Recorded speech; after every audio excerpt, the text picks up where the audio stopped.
Good evening. It is Tuesday, April 16th, 6:03 p.m. We're going to get started, Goffstown Budget Committee. First thing on the agenda is the Pledge of Allegiance. I pledge allegiance to the flag of the United States of America and to the republic for which it stands, one nation, under God, indivisible, with liberty and justice for all. Okay, so we typically, on roll call, we go around and just say our name, but today let's say a couple things about ourselves. So there's new members of the committee, and some of us are returning. So, Laura, kick it off. Laura Stevens. What do you want to know? Just say maybe what you do for work and how long you've been on the committee. I'm in library admin, and I've been on this committee for an unusual amount of time because I was appointed and then elected. Hi, I'm Samantha Kearns. I work for the state of New Hampshire in the Bureau of Family Assistance.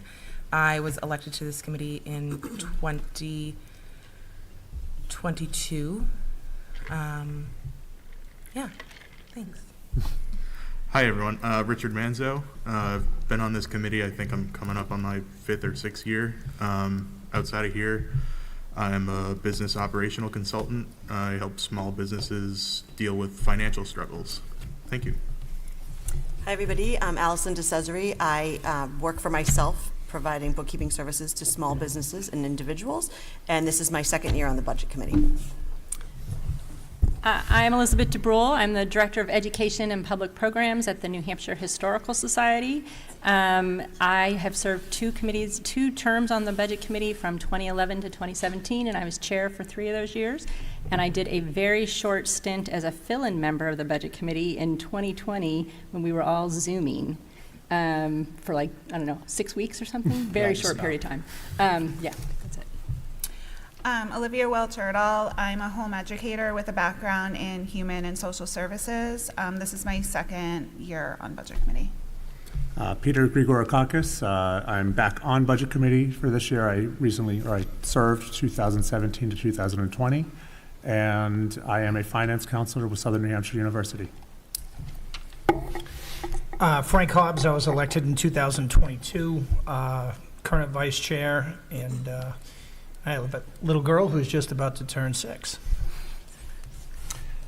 I'm Doug Pounds. This is my 2nd of 3 years serving, and I'm an electrical engineer.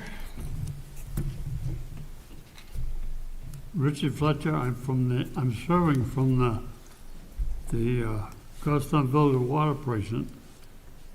I was elected commissioner there in '97, and I've been on the Budget Committee ever since. And I've served the town of Goffstown as a fire chief for 22 years and with the call firefighters 39 years and all. Jared Talbot, school board rep. This is my 6th year on the Budget Committee. A little bit about me. Work multiple things. I work as a consultant or a contractor in the defense field, as well as a lecturer at the University of New Hampshire. Hi everyone, I'm Kelly Boyer, select board rep to the Budget Committee. A couple of years on and off as the selectman's rep, and then served on the Budget Committee prior to that. And in my full-time job, I'm active duty with the New Hampshire Army National Guard. My name is Brian Mazer. Good evening. This is my 2nd year out of a 3-year term, and then what I do for work, I'm in channel sales for a small software vendor in Europe. Hello, I'm Israel Carey. First day. Rookie. Welcome. I'm a construction and operations manager for a telecommunications company. Awesome. And I'm Joe Alexander. This will be my 7th year on the committee. Happy to be back. So with that, we're going to go into the RSA of what's required of us. So we're going to start with election of chair, and then after vice chair, and then we're going to review committee rules and procedures. If you need time to bring that up, that's okay. You should have gotten them emailed to you. I don't think we don't have paper copies here, so it might be something where you have to look at your phone or something to pull it up if needed. And then review the budget timelines that we have drafted up and talk about that. and then we'll get an update from the school and town side. So with that, we're going to move into election of chair. I'll entertain nominations for chairman. Brian? Mr. Chair, I'd like to make a motion to nominate Joe Alexander for chair again this year. Okay, nomination of Joe Alexander. Is there a second? Second? Second by Richard Fletcher. I'll accept that nomination. Is there another nomination for chairman? I'd like to nominate Laura Stevens for chair. Nomination for Laura Stevens for chair. Is there a second? Second. Second by Olivia Welcher et al. Okay, so with that, do we want to go into, do you want to? Like a spiel? Yeah, sure. So why don't you go ahead? A campaign. Thank you, Richard. I have learned a lot on the time I've been here so far. I like some rules. I like to know them. I like to follow them. I like to keep things fair when all possible and hear everybody. And I think I could keep a tight meeting and stay organized and run things well. And that would be true no matter who were on the committee or who the vice chair would be. Yeah, so I've served 2 years as chair, one last year and then 2 years before. I've tried to be, regardless of my opinion on things, I've tried to be fair and impartial, make sure that everybody's heard, everybody has a voice and everybody's valid, make sure that we keep discussions centered on budget and not necessarily policy. Like, we're a finance committee, so our job is to really look into the numbers and decide what's important and what's not. So that's kind of our role, so I'd appreciate your support again for chair. Are there any questions? Would you like to go into questions, or that's up to you? It doesn't. That's how they did it matter to last me. year, but that's okay. Okay, so are we ready to vote, or do we need time? Okay. All those in favor of Laura Stevens for chair, please raise your hand. 1, 2, 3, 4, 5, 6. Thank you. All those in favor of Joe Alexander for chair? 1, 2, 3, 4, 5, 6, 7. Abstentions? Okay, so 7 to 6 to 2. Jared Talbot and Kelly Boyer abstain. So, thank you. Thank you for the opportunity again. I appreciate it. With that, we're going to go into vice chair. I'll entertain nominees for vice chair. I nominate Frank Hobbs. Nomination for Frank Hobbs. Is there a second? I'll second. Seconded by Brian Mazer. Doug Pounds nominates. Are there any other nominations for, well, Frank, do you accept? I accept. Okay. Any other nominations for vice chair? I nominate Richard Manzo. Okay. Nomination of Richard Manzo for vice chair. Is there a second? Second. Second by Olivia Welcher et al. Would you guys both like to say a few words? And we'll go from there? I'm actually not going to accept that You're not nomination. going to accept that? Yep. Okay. Oh. Are there any other nominations for vice chair? All right, seeing none, I'm gonna cast a ballot for Frank. So Frank, congratulations. Thank you. It was a hard-fought campaign. All right, awesome. So we're gonna move into reviewing the committee rules and procedures. So since we covered all the statutory policies that we had to do today, I do want to go into how we're going to govern ourselves as a committee. So, Richard, can you please talk? It's Robert's Rules.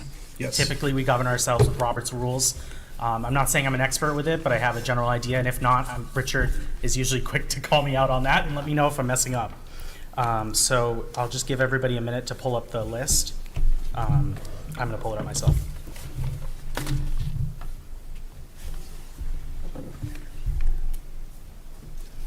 So there's a few people that have been on the committee and are returning.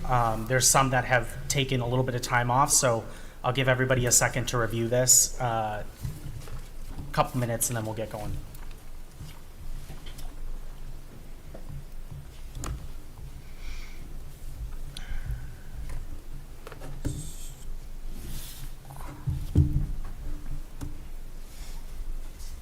Question. Samantha.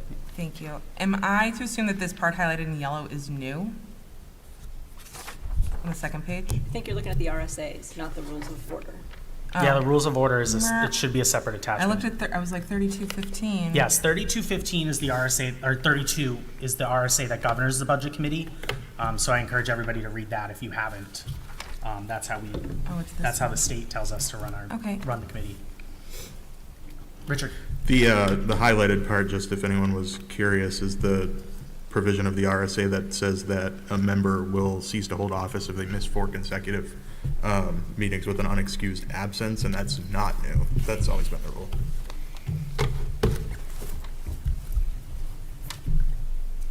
Go ahead, Laura. Can we ask a question or? Yeah, no, Okay. this is, we're completely open to amending the rules how needed. Danielle's ready to make some edits if needed, so. Okay, great, go ahead. thank you. I was just wondering, can we put public comment on the agenda? Yes. I know we've been open to it, but we just haven't put it on there. Yes, so that was something that I also wanted to do, so I was gonna bring that up, but I think it's important at least to have public comment. Even if we're going into deliberations, just at the beginning, in case there's something that was said at a meeting before that a member of the public wants to comment on. Yeah. And I think it's been a little confusing because people haven't seen it on the agenda, so they don't know if Yes. it exists. If it's not on the agenda, I have every intention of having public comment at the beginning of all the meetings. Are we comfortable with the way that we did voting before? I usually just list off who voted in the affirmative, and then if there were any abstentions, and then that's been helpful for the minute taker. I've gotten good feedback on that, so she's really good. So it'll show up in the minutes if you vote, if somebody makes a motion, it's second, and you vote for that motion, if you're on the prevailing side. All votes are recorded. Okay. And I'll say all the names in favor or opposed. So typically we did selection of budget committee representatives to other boards. The only board that we have this year is CIP, right? So it says in the rules of order that I notify the committee of any anticipated opportunities. That's the only one that I anticipate. So if everyone's comfortable with that, you can let me know if you'd like to serve on the board, and then I'll evaluate candidates if there's more of them and choose one. Go ahead. The first meeting is May 30th. I don't know if the budget committee will be meeting again prior to that. Likely we won't be. Last year we did it at the organizational meeting. Yeah. But I think when we get to that item, we have to put out that agenda item. Yes. The first CIP. So the first CIP meeting would be May 30th. Samantha, can you talk a little bit more about your role as budget committee rep? Yeah, so previously? I forgot to mention when we were doing our little go-around that I was the capital improvements programs representative last year. And so it goes all through the summer. And I think it was normally on Thursdays. Sometimes it was on Tuesdays. No, was it ever on a Wednesday? Or was it just always Thursday? It's always Thursdays. Not a big deal. Well, I guess it is because you have to go. But it goes all through the summer, and it went from like 5 to 7, and all the town departments came in. They talked about what they have up on the matrix, basically. And the job of the budget committee wasn't necessarily to like shoot things down or be like, it was kind of like, you should maybe like push this back a little bit, or like maybe bring this forward on the matrix, and that was kind of the gist of it. It was a lot of fun, but it is like it's a summer commitment. How often do they meet? I think it was like every other Thursday, roughly. The first and third Thursday of every month, And then in September, it was like the first 3 Thursdays all in a row, I want to say. Yeah. Okay, so is the committee comfortable with the chair appointing somebody based on interest? Or do we want to, well, but the alternative would be like we vote, right? We could vote, Right. but they'd miss That's the what first. switched last year. Yeah, I deferred to vote last year to the Right, chair. it changed to voting. I mean, it changed from voting last year to the chair Yes. assigning. Was there a Okay with that reason still? we made that switch last year?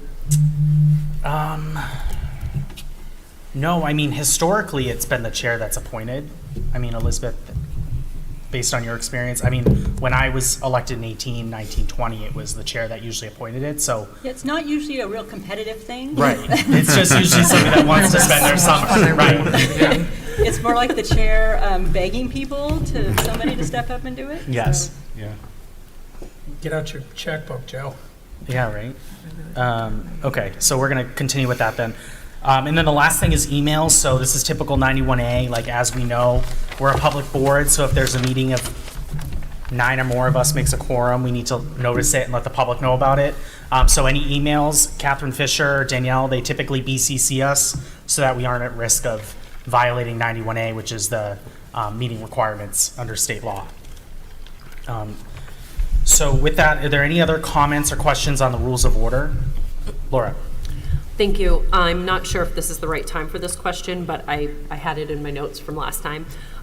So at the hearing, Barbara brought up that we're supposed to answer questions from the public, but I believe specifically at a hearing, not just any meeting. Public comment is public comment, and that's it. And I just wanted clarification on that and to make sure that moving forward, we proceed appropriately. Yeah, that's a good point, and that was a mistake I made last year. Like, we should have really entertained questions of it. It's our budget, so we should be presenting and be comfortable to present our budget. So, you know, if Jared's presenting it, or Kelly, or me, or whoever, we should entertain questions, you're right. So we could put that in the language if you prefer, or we can, it's I up would to like you. it to be there just for Sure. the visual. I was going to say the same thing. I wanted to bring that up. Okay. I think it's important, if as long as it's relevant and germane to the budget, I think citizens and taxpayers should be able to ask questions and should be able to respond. So I think we should include some language in there.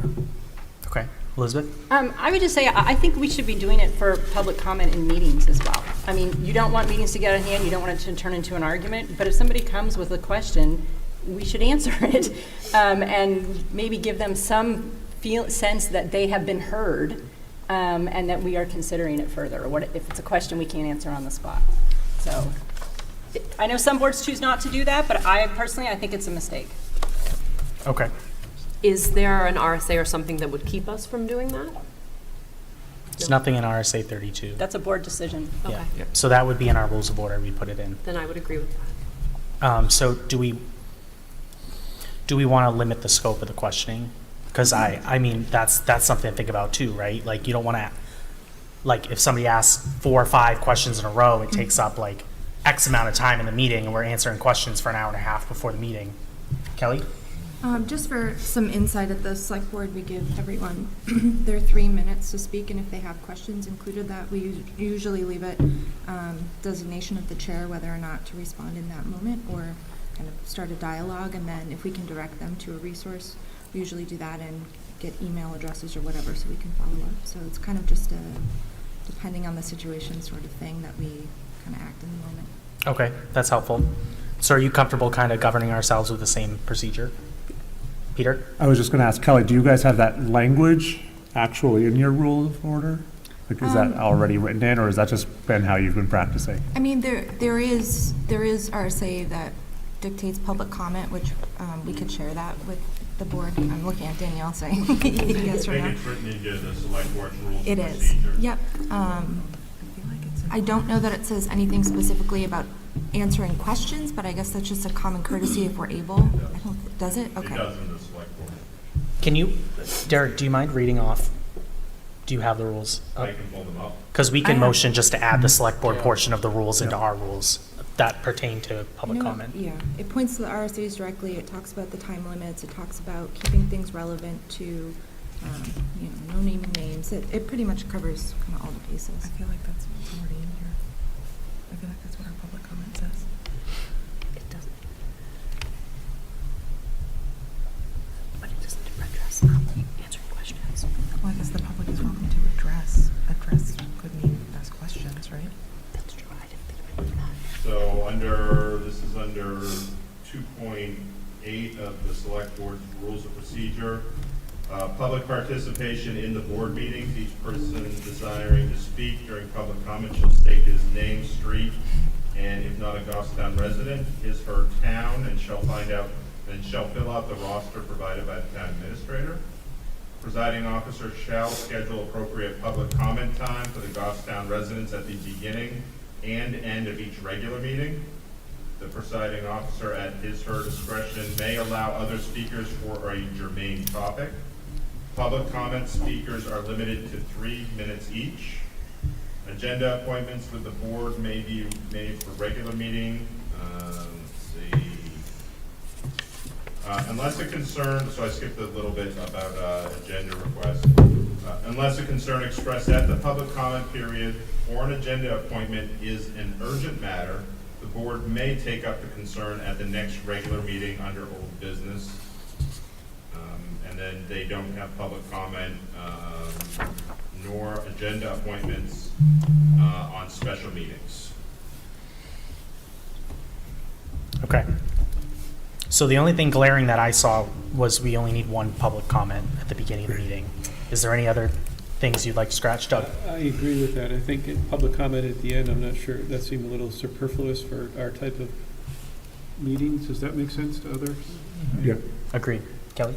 The only other thing I could see removing would be the agenda appointments for regular meetings.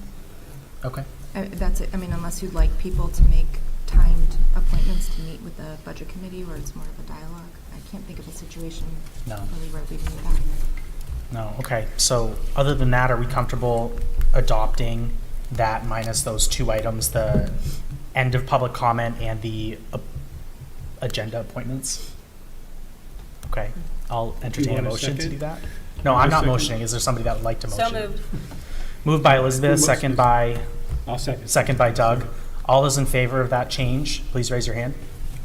Any opposed? Abstentions? All right, good. So that change has been made. So we'll do public comment at the beginning of every meeting. And I'll send out the revised rules of procedures right now. That sounds good. Are there any other edits to the rules of procedures? None? Okay, is there a motion to approve them for this year? So moved. Moved by Elizabeth, second by Second. Laura. All those in favor? Any opposed?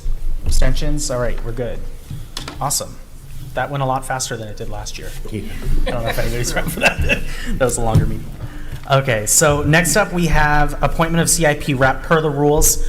Please let me know, what is today, Tuesday? Please let me know by the end of this week, Friday-ish, if you're interested in being appointed. And I will send out a notice to the committee on who I decide to appoint. The second thing is, or the next thing is review of budget timelines. So it's another attachment that we've received. This is how typically we've done this in the past, but I want to at least kind of give the committee an update on the timeline of this and solicit any feedback on what worked well last year, maybe what's worked well in the past, and how we can fix that timeline. So just to go over it a little bit, we should be meeting every month to look at spending and budgeting and make sure that we're in line. So those budget reports get sent out to us monthly. Those are something to look at. I try to look through all of them as well. We should be having at least one meeting a month, probably in this. I'm probably going to take like a month off in the summer, but I'm thinking, maybe a May and then a June and then meet up in August or something. But typically we do meetings and tours towards the end of the summer. So that'll be like our quote unquote, like our meetings. Instead of meeting formally, we'll have tours of different facilities later in the summer. Let's see. So then we have in the past had collective meetings with the school board for budget presentations, and then we've gotten kind of the changes that the school board made after the presentation. So we get a presentation by the school board or by the department heads, the principals, and then the school board would deliberate, and then they'd hand us the budget, and we'd recognize what the changes are. Did that seem to work okay last year? I'm comfortable doing it again because it saves the principals from coming in extra to do that presentation once, as long as we get the update on what changes were made. Kelly? Was there consideration for the town departments to do the same? We are welcome to consider it if that's something you'd like I just didn't know to. if you guys had a discussion about that. And I know in the past we've done joint meetings as well. I don't think that's the intention. What was it? Was it you all just were together for the initial presentation? We did not have a joint meeting with select board, just school board. Not last year, but in years past. I think We have before, yes. Yep. I was just curious what happened. Danielle, you.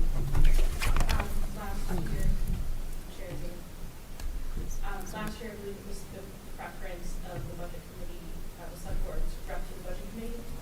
Peter felt that he wasn't as comfortable with the joint meetings. He felt like people couldn't ask some of the back and forth questions, have the dialogue. So I think the select board would need to be the one to bring that up. So the concern was that the budget committee wouldn't be able to ask questions? Yeah. Okay, and then was that an issue at the school board presentations? No, okay. Let me chat with them and then maybe I'll bring that recommendation forward if that's okay. We can talk about it at a later time. Yeah, we can absolutely. So the school board does their workshops and approve the budget later, right, than the select board? Or does the select board send it to us later? The select board's a little bit later of our calendar year. One of the attachments on your next item that is your budget timelines, it shows when we get our budget put together for review. We get rates and things like that in October, so CBAs are still in negotiation as well. So our budget's finalized usually a little bit later. I think that was also part of it because we would get presentations and then take 2 months off and then have to deliberate on. So it wasn't as fresh in our mind as the school side, but I'm happy to entertain it if that's what Yeah, let you me decide you want to talk to try. the- But I think it was a timing thing too. I'll bring it back at another meeting. That's Okay, Jared? Just as a point of order, though we can hear Danielle, I don't think GTV is picking you up for any of your commentary, so I don't think it's being recorded by people. So just FYI. Elizabeth?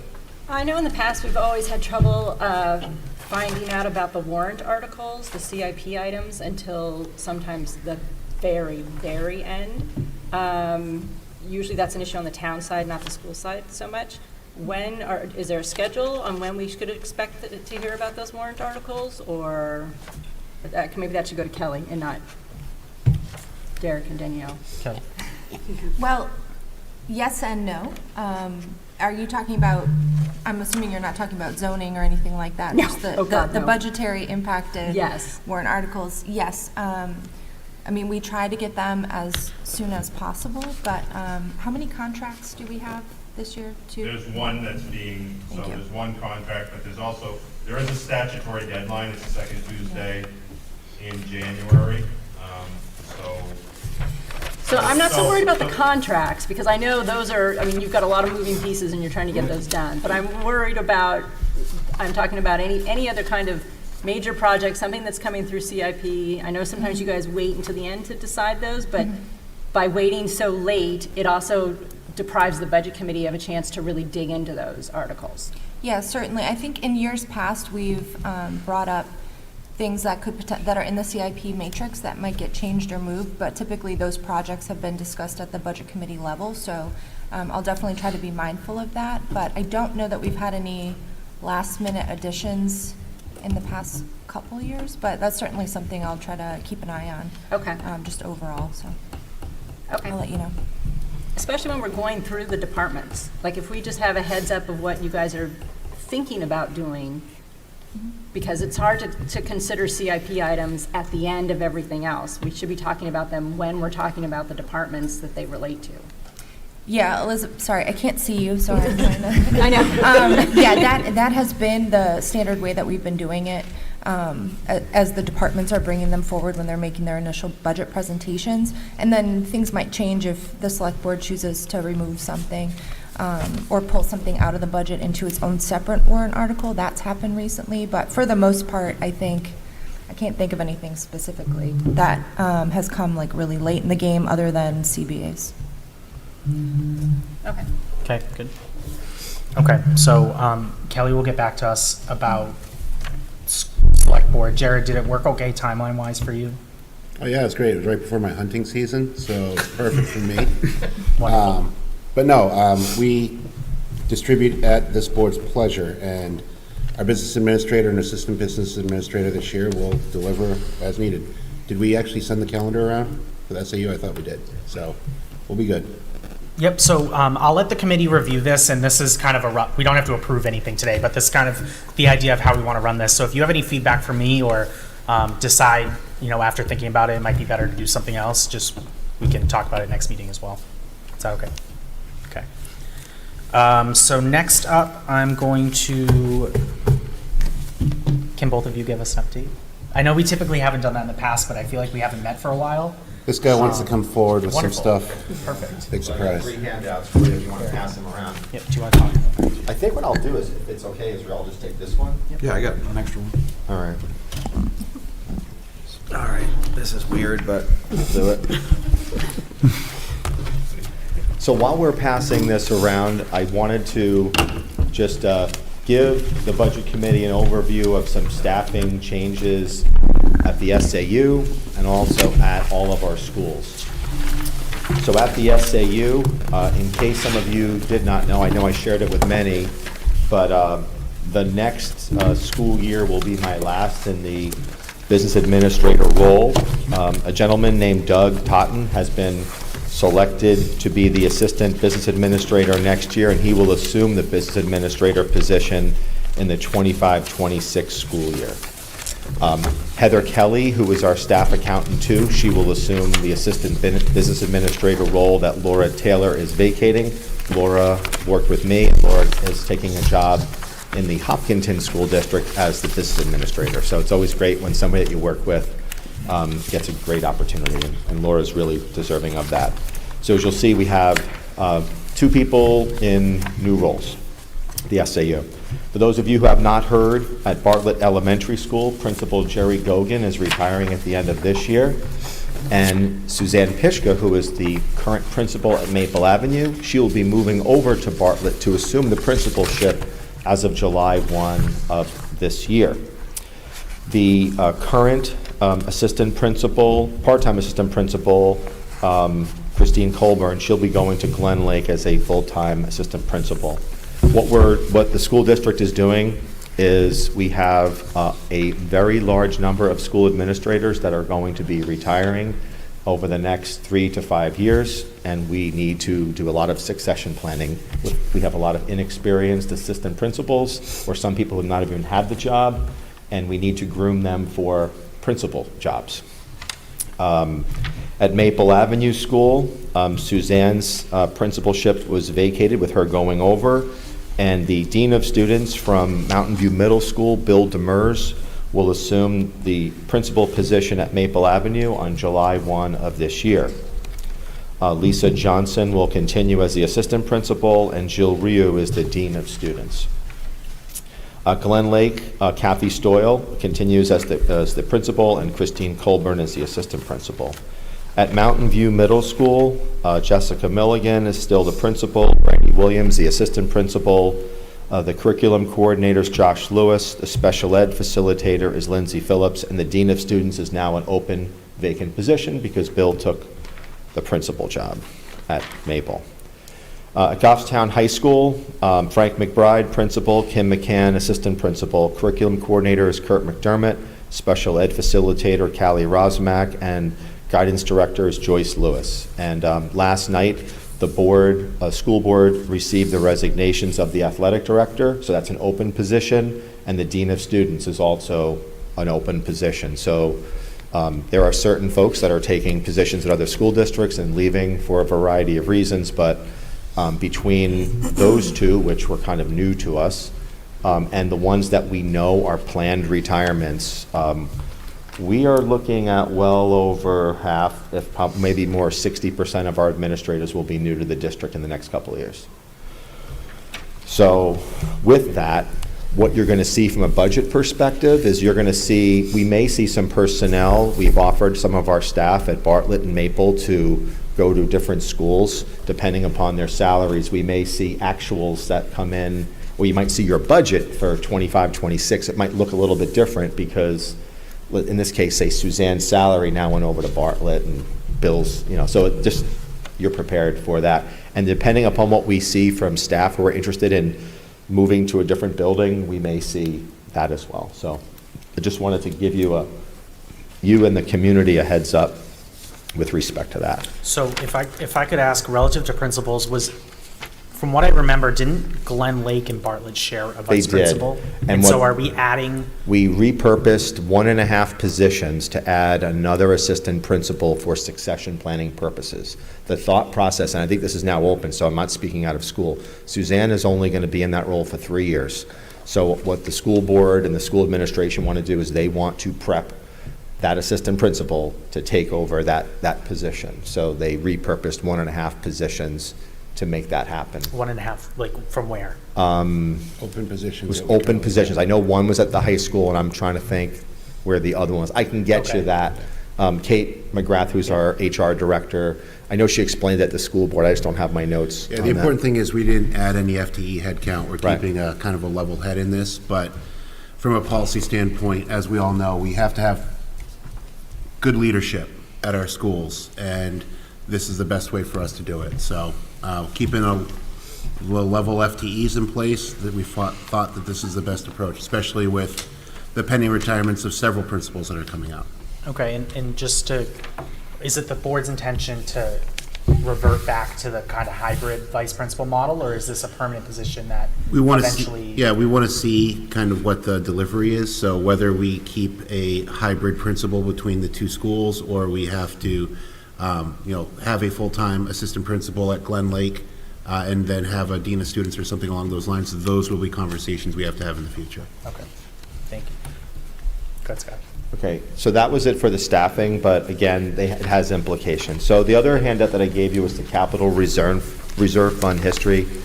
One of the things that I wanted to make sure of is I did hear the word transparency a lot last year, and all years for that matter, and we want to be transparent as a school district as to how these funds are expended. So when the capital reserve fund was voted in, the school board was voted as the agents to expend from that capital reserve fund.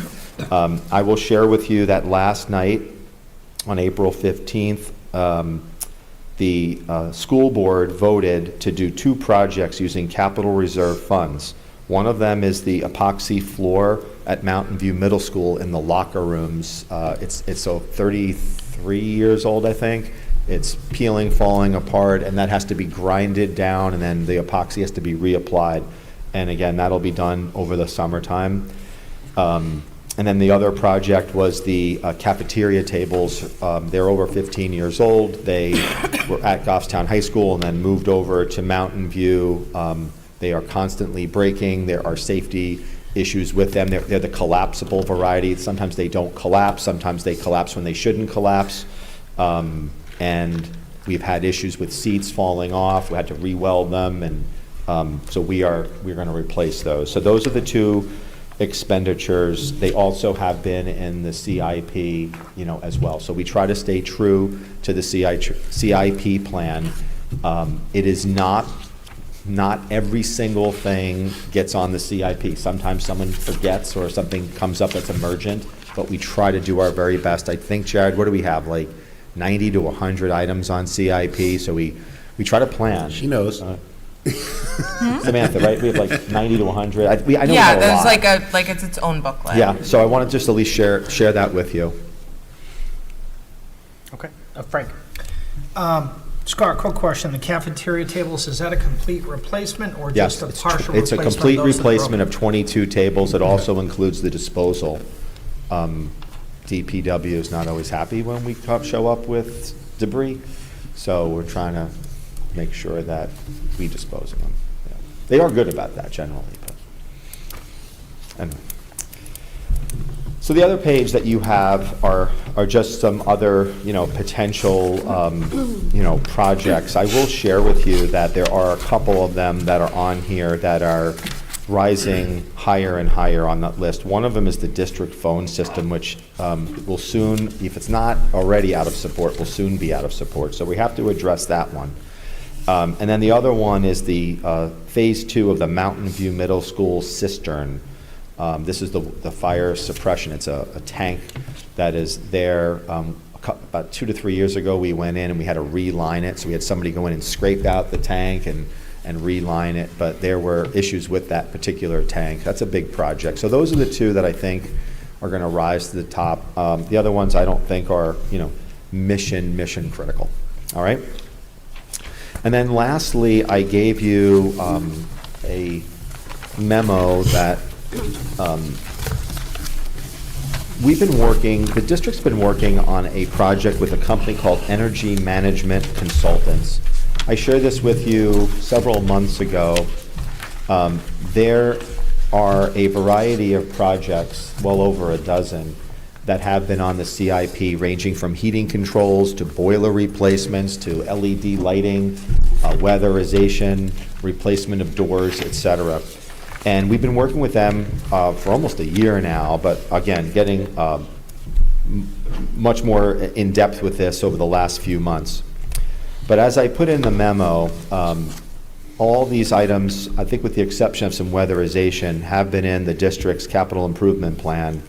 We just found out that the roof that's above Mountain View Middle School, the seams are, I don't know what's the word I'm looking for, but they're falling apart, I guess. They're coming apart.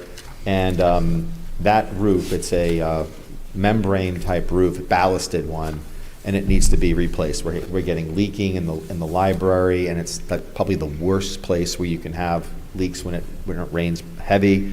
And that we added that roof to the overall project. So you'll see on here that we're looking at a project that has many, many components. The cost is overall cost is a little over $3.3 million. This project has a lot of energy savings components to it, meaning that heating controls, and I want you to think a little bit about, just to give you in very simple terms, a programmable thermostat at your house where it's already preset to go down to 62 at night, and having those types of controls. Right now they are pneumatic type controls. They're not as reliable. We can't access them remotely. So the heating controls will save on energy. The other thing that we're doing at, say, here in Goffstown High School, we have a lot of older boilers. So we're going to replace all of the boilers with the latest and greatest energy efficient boilers. We're replacing the lighting in almost all of the schools to energy efficient LED lighting. So with the cost of these projects, we're going to be obviously replacing outdated equipment, but we're also going to be seeing a lot of energy savings on both the electricity side, propane, natural gas, oil, et cetera. So although the total cost of this project with financing will exceed $4 million, what we're expecting is in the high $3 million range of energy savings over a 17-year period. So there's a payback on that. The net new cost to the district is a little over $20,000, meaning that we're going to be having a payment of principal and interest. And it's on the third page, I should say, make it fourth page. And it's really small print, and I'm sorry, this is what the consulting company gave us. But we're going to, and this is not finalized yet, but let's say that we're going to see a payment of about $243,000. What they're telling us is that between energy savings in year one of a little over $125,000, operational savings of about $39,000, our net new cost will be about a $20,000 additional cost to the district. So what we plan on doing is, you will see in the budget for next year a cost for this contract, principal and interest, let's say in that $240,000 range. You'll also see you will see corresponding decreases in propane, electricity at some of our other schools. It will not be a dollar for dollar. So I just want to make that abundantly clear. I don't, having your trust in me and in the school district is the most important thing. I don't want to tell you that you're going to see a corresponding dollar for dollar decrease in electricity and propane and utilities. And the reason being is that we know that we were, 50,000 shy on utilities that were part of that new spending default. So we know we've got to make up for some of that. But in the long term, we're going to have our buildings that are going to be way more energy efficient. The lighting will be demonstrably better than it is right now in all of our classrooms where we don't have the ability to dim the lights. We have some students who have sensory issues where we have to put up these, they're almost like blue, some people call them diapers, but they cover the fluorescence.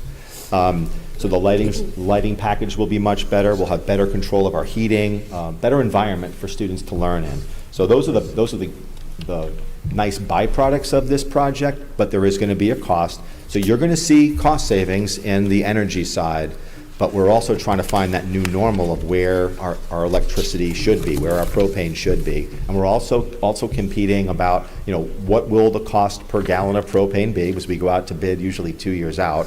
And then the same thing on the kilowatts, the cost of the kilowatt hours, which I believe we're trying to land in that 9 to 10 cents per kilowatt hour, which is, pretty decent, right now. So I wanted to just, I have not yet executed any contracts on this, but I wanted to let you know what we've been working on, and what you'll see, and if I could indulge you, is on page number 3, these are the things that are going to be done.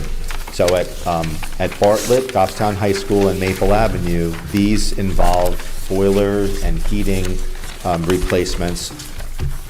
And what you see in that first column, actually the third column, are operational savings. This would be less maintenance and or less repairs to what we are doing now.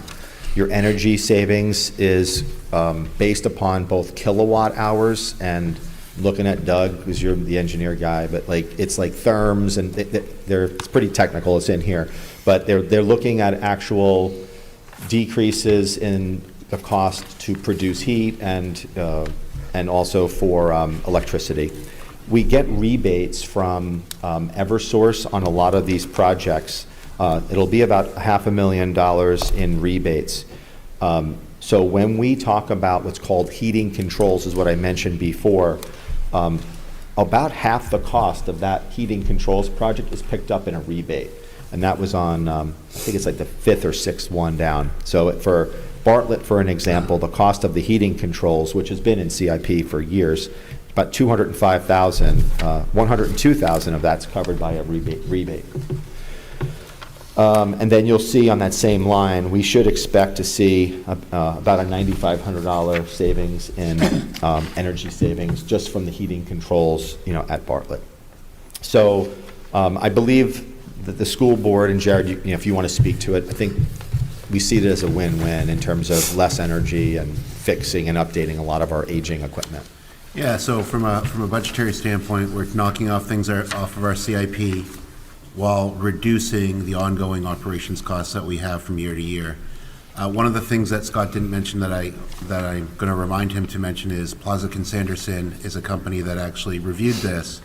The law firm did. The law firm, and gave kind of their assessment of it as well. So this has been vetted by an outside source, and we can make that available if we need to for people. I did include it in the back of the Okay. packet. So our school district council they're reviewing all of the contract documents from EMC, all of the financials that we get from the financial company, which we're still trying to pick. We've got 2, I think, that we're choosing from. That legal entity, our legal firm will review those as well. Are there questions? Elizabeth and then Laura. I have just a couple of questions real quick. That roof at Mountain View, so I feel like we were talking about that the last time I was on the budget committee. How old is that roof? 11 years old? Yeah, certain sections have been replaced and patched as we've gone along, so. It's not that old. Yeah, that doesn't seem very old to me. No, it's not. Last year, as we were touring the building, for those of us that were there, we actually did have a leak in the copy room, if people remember, that were coming down. So this is just one of those things where, hey, it was a patch job at the time, but we actually have the seams that are bubbling and water coming in. And not only that, but it's actually affecting our insulation pieces as well. So it's getting the mold in there, and that means that we have to basically get rid of it as a process. Okay, and then my second question is, so is this like the successor to the Honeywell? Yeah. So Honeywell, we have like 4 more years on that particular project. The difference between the Honeywell project and this one is Honeywell took a look at a snapshot in time on costs only. This project is looking at more kilowatt hour savings, because sometimes if you get a really good deal on your electricity or on your propane, your cost may look very attractive, but it wasn't because of the energy efficient, the project. It was because you just did a good job negotiating or getting lucky on commodities or something. This one here actually does take a look at, what are the kilowatt hours saved? What are the therms that are saved in terms of having to produce heat, and making assumptions off of that, what we're going to save in years 1 through 17. And they do build in escalators of 3% for energy costs going up.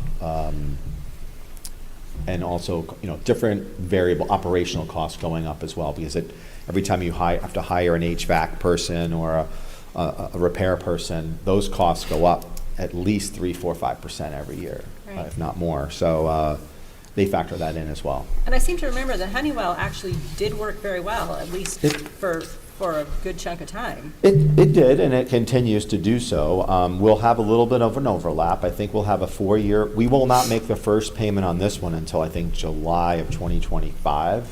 We get 1 year of savings, or if not more. But we'll have, I think, 4 years of overlap between Honeywell and this one. So you'll see 2 different payments in there. One will be that for Pinnacle, which is Honeywell, and then I don't know who the financing company is yet. And then in year 4 or 5, there'll only be this one. How are the payments between the two? Are they comparable? This one I think is going to end up in the 240 range. The other one, don't quote me on Elizabeth, 180 to 190-ish. Yeah, and that's been going on for, oh boy, 15 years. Yeah. Yeah. Okay. A little bit longer. This one we're looking at 17 years. Honeywell I think was 20. Okay. All set, Elizabeth? Yeah. Laura? Thank you. Are the rebates issued as checks, or do they come out of payment? Great. Are they reduced? That's a payment? great question. The rebates are used as a down payment on the financing, so they get applied upfront to reduce the cost. Great, thank you.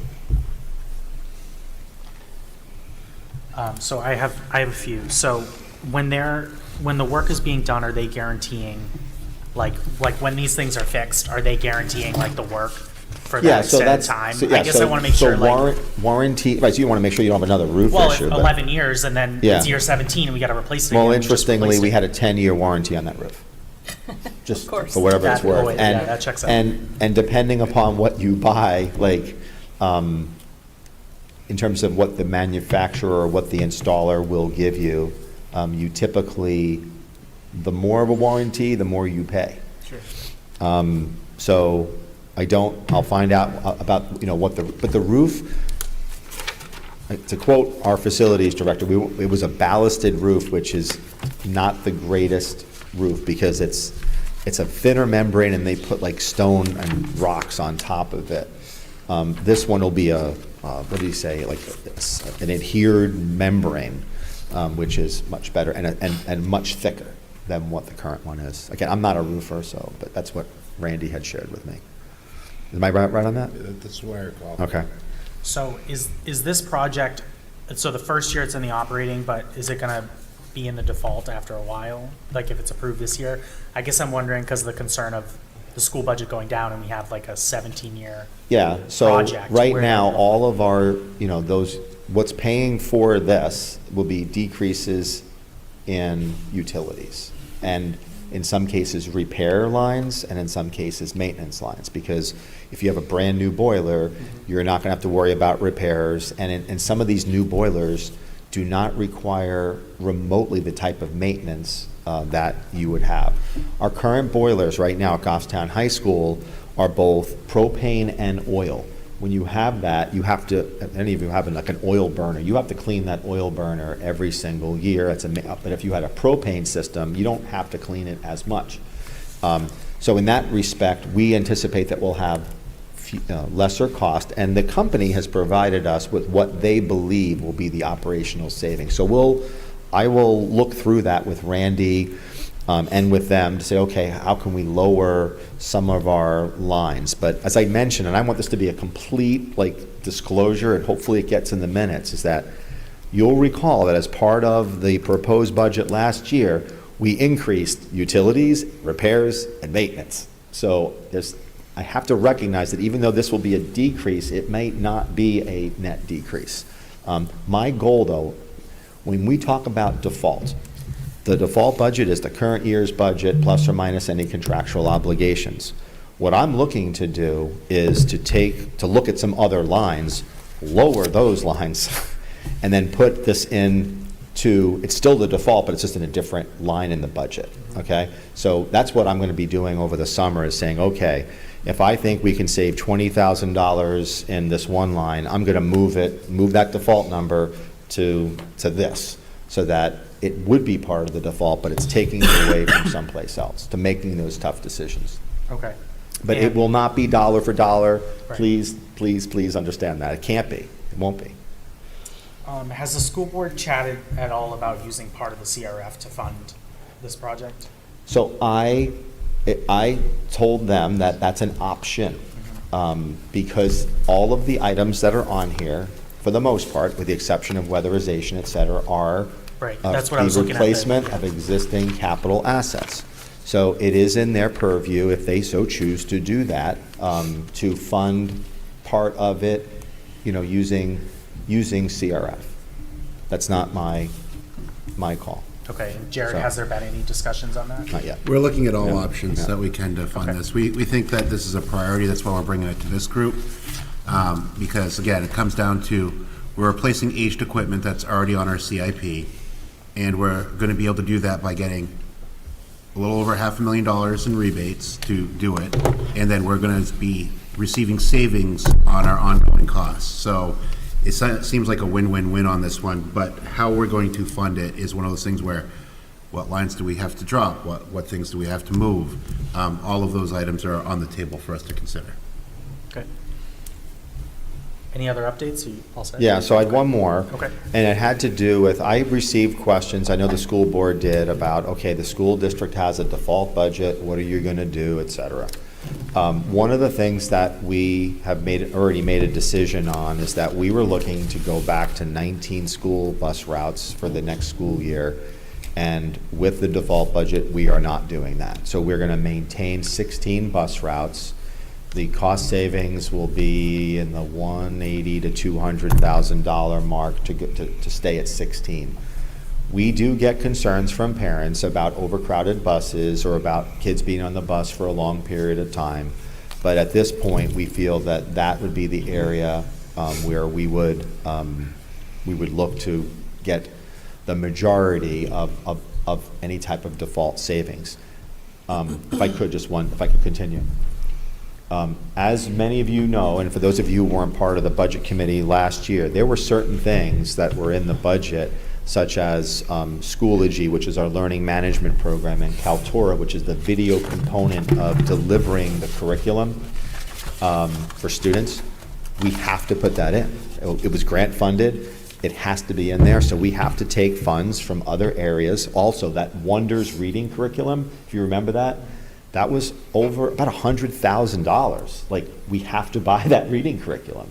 So that's where the board made the decision, okay, we're not gonna do these school buses, and that essentially is gonna pay for the Wonders, and it's gonna pay for Kaltura and Schoology, and then we're gonna see how some other things shake out in terms of budget transfers. But those three things, they're mission critical to delivering education, and the bus route 19 to 16 is gonna pay for that. And, Doug, you sorry. have a question? Yeah. Sorry, back on the other topic, I had some questions. Is it possible for you to actually try and give an estimate summary of the different line items where you think the energy savings are gonna be, just to get a feel for that? I know you say not dollar for dollar, but I'd just like to see some level of comparison articulated if that's possible. I have a report that the consultant gave us. Randy and I have not gone through that yet, but I will, as I have it here. And it's like, and it's in there as well. You probably can't read it, but. Light reading. Yeah. But to give you, an example, right? Building automation, so this is your heating control systems. At Bartlett Elementary School, they're projecting that we would see about a $9,500 savings because of heating controls, and at Maple, about a $10,000 savings. So in heating, which Bartlett is heated by natural gas, Maple Avenue is by propane. So that's an example of kind of what they're projecting. If you're doing LED retrofits of the lighting in your schools, same thing. They're projecting, that's a lot of savings in a building like Goffstown High School. So Goffstown High School, they're projecting $150,000. Now, I haven't vetted this with them, and there's calculations behind I it. guess what I'm saying is I'd like to see it in reference to the line items on the budget, which ones. Oh, you'll see apply that. You'll kind see of that thing. in the notes. So when I prepare the budget Okay. over the summer and the Just to- fall, just to get a I'm feel. gonna be putting in comments like reduction of electricity Okay. due to expected savings in X, you know? But like I've been saying, now, I just want to say it for the fourth time, is that it won't be dollar for dollar. Right. Because I think we're 50,000 at least in low on electricity. Thank you. Frank? If I hear you correctly, I mean, the question that keeps going through my head is, what is the alternative? We stay with the system we have right now, which is inefficient, use more fuel costs. Just at the view at 30,000 feet of this, the interest rate's fantastic. Where can I get it? You're getting the grants, the reduced fuel, the equipment. On its face, I don't see why we would even consider the alternative of not doing it. And I think that's what the school board, you know, felt as well.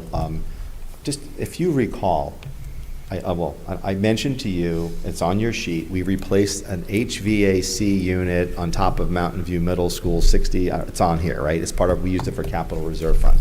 We would have been smarter, but, I mean, if we knew, like, it would have been part of this project, because we would have been able to get a rebate, or when you have an individual project, Eversource won't give you these rebates. When you see it as part of a building envelope project, it triggers it.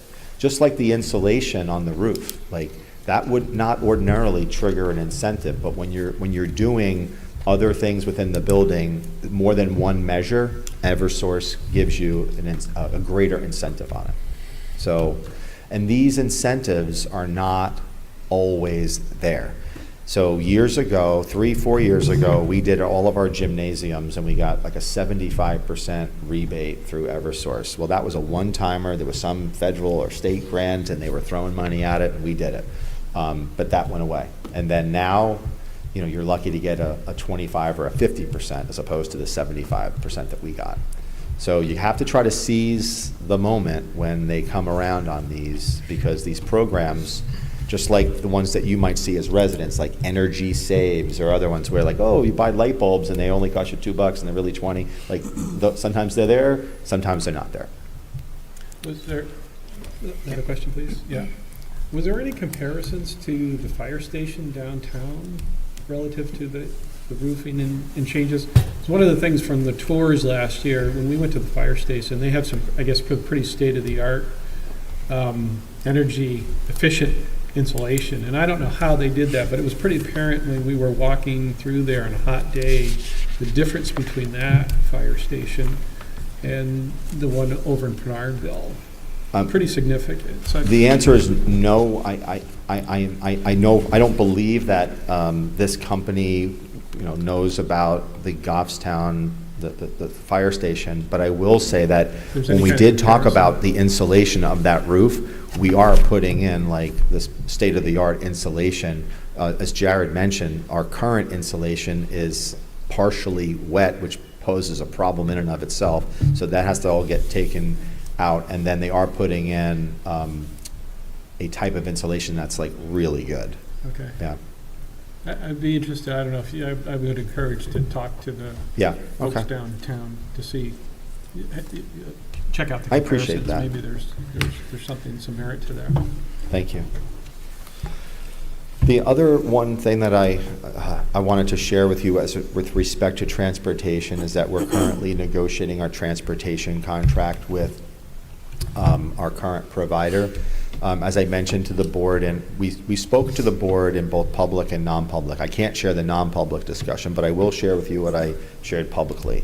And that is, right now, there are only 2 players, large players, who provide student transportation in New Hampshire. Most of those 2 companies have bought out most of the smaller mom-pop type transportation companies. So for those of you who've been in Goffstown for a while, we refer to the bus company as Goffstown Truck Center. Well, Goffstown Truck Center was a family-owned business. That family-owned business was bought by STA, Student Transportation of America, Just like that business, so many other ones in New Hampshire experience the same thing. So there's really only two. We could use the word monopoly, we could, may or may not. But what I have done is I have spoken with people who do my job in all of the southern New Hampshire to get what they're paying for their bus transportation. And that's how we're gonna be negotiating with our provider. The cost of the bus drivers, we've been having struggles retaining bus drivers.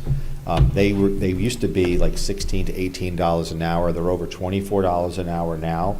Surrounding communities like Hooksett are paying $28 an hour for a bus driver. So we're in this free market economy where soon it'll be 30. So we're trying to balance the needs of getting transportation for our kids and paying a fair price. And I think we're in a spot where we will get a fair price, but the price is going way up. That's all I'm going to say. We had a 5-year contract before. It was a sweetheart deal, and the sweetheart deal is no more. So we're going to pay the piper. Now, that being the case, the cost of the bus runs are going to go up pretty high, but we're not going to have as many of the bus runs, so it'll kind of balance out a little bit, but it's not perfect either. So, and that's not just here. It is everywhere. Student transportation is skyrocketing. So just wanted to share that with you. Thank you. Any other questions with Scott? Good. And as always, if you do have any questions, shoot me an email and I share this with you. Like if I can answer a question for you in a few minutes, and I know Brian and I talk, et cetera, like I'm going to give you that. If you're going to ask me if that's going to take me an hour, I push back a little. Like Brian, talk to Joe. I ain't doing it. Just be mindful of that. If it's something pretty quick, I will definitely do it for you. If it requires more, like an hour or two worth of work, then I'm hoping that it's this committee's vote that you want me to do something, and we've had a good relationship with that. So. Thank you. Thanks a lot, guys. Jared, anything else to add? Just one item. Our new principal at the Maple did say if any budget committee member wants to attend the school while it's in session, because as we know, school in session is completely different than outside, please contact him. Bill would love to be able to walk people through from the budget committee to see the school in action as it's there, because as we know at Maple, we have facility needs problems. We are over capacity based on our standards. And if you want to see that in action, again, you can just reach out to Bill and he'll set something up with you. Awesome. Kelly, do you have an update for us? Sure.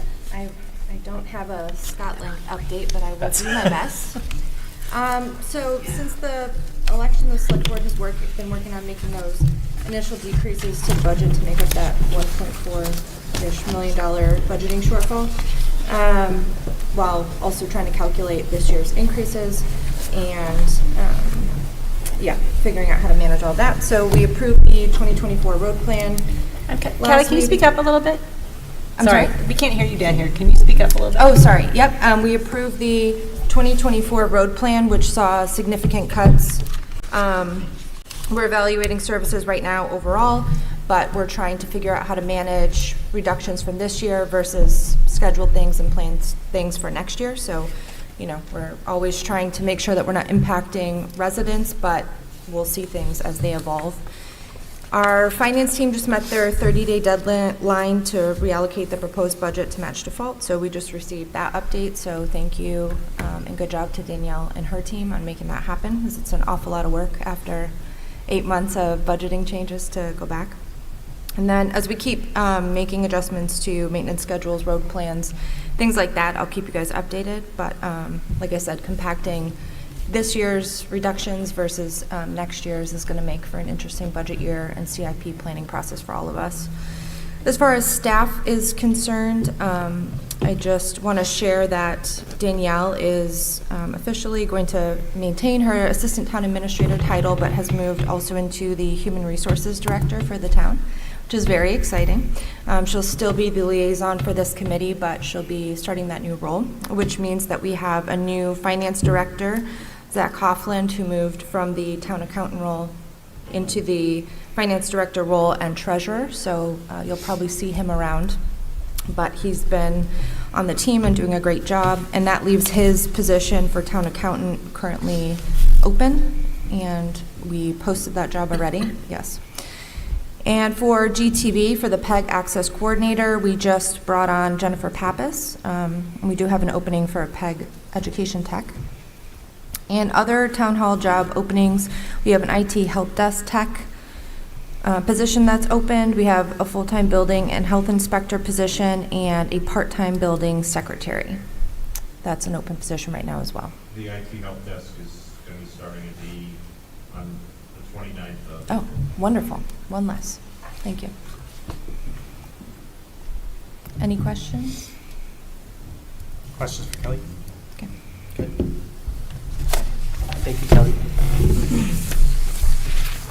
All right, so the last things I have on the agenda is approval of minutes. So does everyone have a list of absent or not on the committee? Yes, I do. Okay. So we have a quorum, so we're allowed to approve the minutes even if a quorum of the people at the meeting previously were not there. So Danielle has, for us, written down the members who weren't present during that meeting. So we have to approve 4 sets of minutes. So I'll entertain a motion for December 5th. Brian? Mr. Chair, I'd like to make a motion to approve minutes on December 5th, 2023. Second. Moved by Brian. What? I have a note, we already approved those minutes with changes, and these minutes looked like the old minutes without the changes. I'll check after on that. Okay. Okay, thank you. Mm-hmm. So we can put that off, the December 5th Yeah. and December Just that one in 19th? particular? Just that one. Oh, okay. That's the only one I found. Okay, thank you. So we'll put that off, So I'll make a motion December 19th. to December 19th, Okay. to approve that minutes without corrections. Okay, motion by Brian to I'll approve, second second by that. Laura. Discussion, seeing none, all those in favor? Those opposed, abstentions? Elizabeth DeBrule, Peter Gregorakakis, is Gary, and Kelly Boyer abstain. Okay, Mr. Chair, I'd like to make a motion to approve the minutes for January 11th, 2024, public hearing. moved by Brian Mazer to approve, second by Allison DeCesare. Any discussion? Seeing none, all those in favor of approving the minutes as written? Those opposed, abstentions? Elizabeth DeBrule, Peter Gregorakakis, Richard Fletcher, Kelly Boyer, and Is Carey abstain. And Mr. Chair, I'd like to wrap it up. I'd Wonderful. like to make a motion to approve minutes from February 5th, 2024, post-deliberative session. Okay, moved by Brian Mazer, second by Laura Stevens. Any discussion? Seeing none, all those in favor, raise your hand. Those opposed, abstentions? Elizabeth DeBrule, Richard Fletcher, Peter Gregorakakis, Kelly Boyer, and Is Carey abstain. So with that, I was hoping to have another meeting in the next couple months or so, maybe a June meeting, and then we're going to head into facility tours. As always, if you see, like, based on what's been spent in the budget lines, it's kind of our responsibility to keep an eye on that. I can have a separate meeting if you decide that we need to talk about certain spending or revenue's not coming in or something like that. Please, like, reach out to me. We can schedule a meeting. I typically keep an eye on these things, make sure we're spending up the line. So how does the committee feel about doing like a meeting in June, mid-June? Okay. And then we'll talk in mid-June, we'll look at spending, and then we'll talk facility tours for the school in town. Typically, I love the tours because it gave us an opportunity as a committee to meet throughout the summer, late summer, and then we've had the opportunity to look at where the needs are in the community and see them firsthand. So with that, I'll probably do something mid-June. Danielle, do you mind talking about 2 training opportunities? If you don't mind.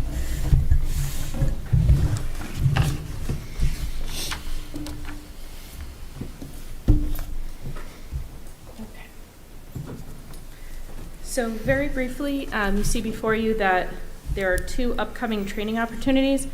One of them is a save the date for the New Hampshire Municipal Association's annual budget and finance workshop. The budget committee members do have money in the town budget under the budget committee expense line for attending that meeting. And so if anyone is interested, when registration opens, we'll let you know. You can let us know. It's usually a full-day event at the Dairy Field in Manchester. And the date, at the time, we thought it was to be determined, but they actually did just post the date. It's September 10th this year. So save the date for that. The Goffstown budget orientation, that's usually an in-house one that Scott and I put on together. It reviews all of the reports that you look over, explains what our GL structure is, so you understand how the account numbers represent the different departments or segments. And we usually do that in August, but we'll coordinate with the chair and the committee. So we'll probably have more information at the June meeting about timeline or when that'll be. It actually, thinking about it, might be helpful if we do it during the June meeting. Yeah. So we can look at the reports that you have and be able to look at those then. And it's a good refresher for all of us anyway. So we'll probably do a quick, if Scott, you'll be prepared for that, right? June? Yeah. All right, that sounds good. Okay. When we pick the date for the we'll meeting. Probably do it around June, yes. Okay. Awesome, thank you. Okay, is there any other business to come before the board? Peter? I'm sorry, were you saying that you wanted to do it at the same time that we meet, or you're saying you want to offer that prior to our June meeting? We probably will make it like a part of the meeting to do a quick orientation. That's what we did in the years past. I mean, if there are members that, we don't have to formally meet, but if we have a quorum, we'll call the meeting. But if there's, I might notice a orientation and then half hour later jump into the business of the meeting. So members, if they don't want to go, they don't have to, but if they do and we reach a quorum, then we'll call a meeting. Thank you. Yeah, Elizabeth? So when are we going to talk about some of the things that seem to get missed when we're in the heat of the budget season? Like revenues, like debt servicing, like the unreserved fund balance. I guess I'm worried about the big picture getting lost in the details of the line items. So has this committee, when I was on it, we usually did it, sometimes we did it in May, sometimes we did it in September. What has this committee's practice been in the last few years, and when are we gonna have those discussions? Well, I think we typically had the orientation where we kind of had the idea of like budget items and stuff, but coming down the pipeline, I think CIP and that kind of thing comes up later in the summer. So, yeah, go ahead. So revenues are talked about during the initial, not only the initial school presentation, the combined one, but then in the subsequent one as well. I give the school board and the budget committee the projected revenues that we're expecting. Part of those is use of fund balance to offset taxes the following year, how that is tracking. And for those of you who don't know, that is derived from an underspend of the budget and an over collection of estimated revenues. But that is talked about because, again, if you are looking at from the perspective of net tax impact, right, then you should be looking at revenues. And, interestingly, Danielle and I were talking yesterday, and there are a handful of bills in the legislature, in the House and the Senate, that could have a very positive impact on revenues for Goffstown, to the point where it could be over $1 million or more, because one of them is adequacy related for education. The other one is retirement, 7.5%. That's big money. Yeah, both of those passed the House last week. Right. So if it were to pass the Senate and then it's signed by the governor, you would, so we go through this whole, for lack of a better term, sausage grinder, looking at budgets, and in one fell swoop, no disrespect, but boom, we could add $1.5 million or more, which would have, I don't know if people would have voted differently if they knew that their taxes would have been less, so these things happen. So that's why we are always super careful when we talk about revenues, because we don't know where they're going to ultimately land.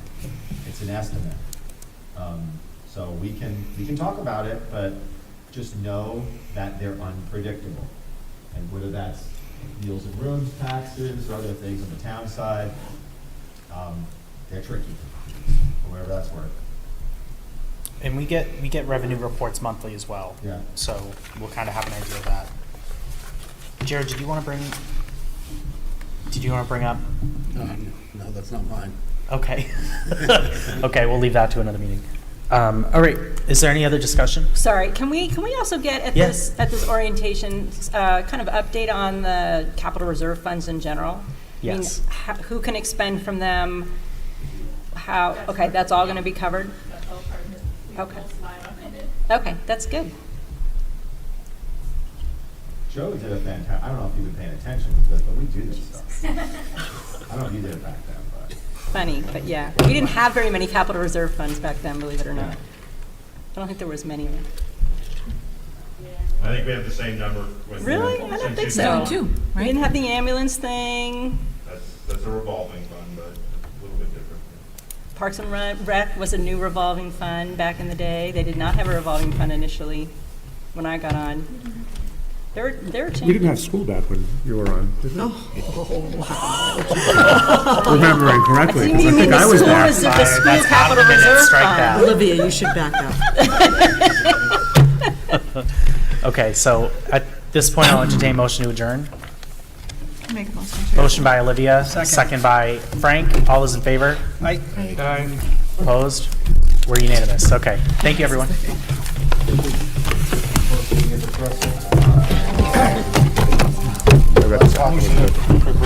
Regular season.